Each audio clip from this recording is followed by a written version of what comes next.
Video ini merupakan video promosi kesehatan dengan tema Neonatus dari Nurul Hidayu dengan NIM 307190118, Prodi D3 Kebidanan. Selamat menyaksikan. Nah, berikut merupakan tips perawatan bayi baru lahir atau neonatus yang dikutip dari Parenting First Cry and Healthy Line. Perhatikan baik-baik ya tips-tips berikut ini. Yang pertama ada perawatan tali pusat. Selama merawat tali pusat, ibu harus memastikan area tersebut tetap kering dan juga bersih setiap harinya. Dan jangan pernah mencoba-coba untuk memutuskannya sendiri ya ibu-ibu. Biarkan itu terputus dengan sendirinya. Yang kedua, menyusui. Ibu menyusui bayinya merupakan asupan gizi yang terbaik bagi bayi baru lahir.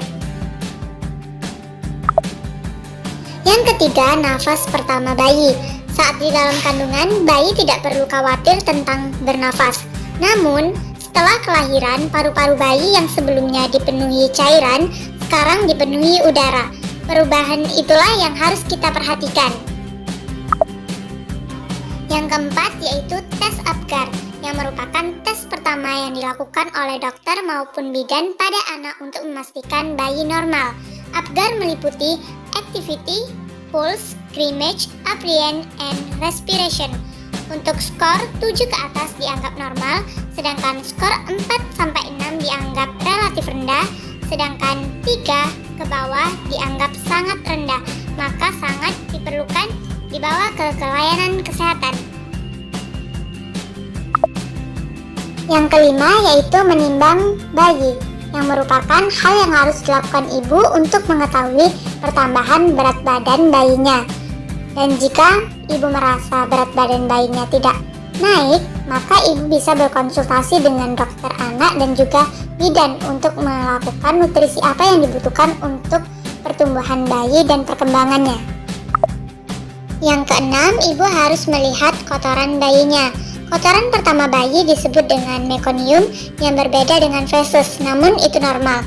Tetapi apabila ibu tak melihat meconium setelah lebih dari 24 jam, mungkin terjadi penyumbatan usus dan ibu harus segera berkonsultasi ke dokter anak maupun bidan. Yang ketujuh yaitu kontak kulit dengan kulit. Hal ini sangat penting untuk dilakukan kepada bayinya dan membuat bayi merasa rileks dan juga bayi terbiasa dengan ibunya. Yang kedelapan yaitu vitamin K. Vitamin ini diberikan kepada bayi baru lahir untuk mencegah pendarahan. Vitamin K bisa membantu dalam pembekuan darah, sehingga jika ada pendarahan, vitamin ini dapat menggumpalkan dan mencegah pendarahan. Nomor 9 ada perawatan mata. Mata bayi baru lahir sangat halus dan sensitif. Dalam 1 jam setelah kelahiran, dokter atau bidan biasanya akan memberikan obat tetes mata untuk memastikan bayi bebas dari infeksi mata. Nomor 10, vaksinasi hepatitis B, yang mana di sini sangat penting diingat tanggalnya dan pastikan buah hati mendapatkan vaksinasi.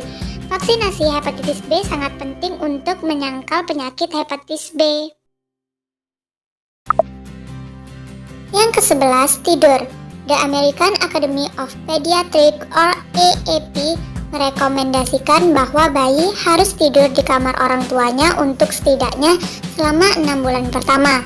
Itu karena bayi membutuhkan buayan, mudah membutuhkan untuk menyusui, serta dapat membantu untuk mencegah sindrom kematian bayi mendadak atau SIDS.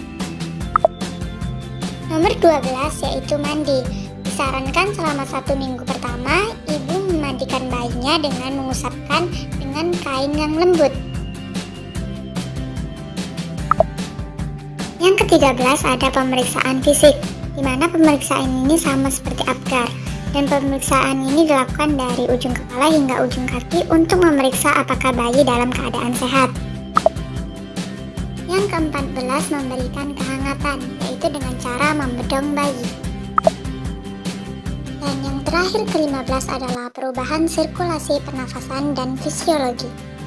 Sekian video dari saya, terima kasih.